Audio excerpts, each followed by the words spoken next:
Hey everyone, welcome back. In this video, I'll show you how to fix Payoneer bank account verification field issue.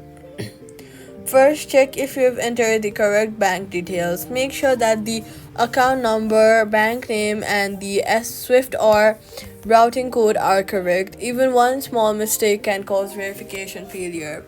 Next, make sure that the bank account is in your own name. Payoneer usually does not allow the third-party bank accounts. If Payoneer asks for a bank statement, upload clear and recent statement that shows your name and account number clearly. Make sure that the document is not blurry or edited. If everything looks correct and it still fails, contact Payoneer support and ask them to review your bank details manually. That's how you fix the bank account verification failed on Payoneer.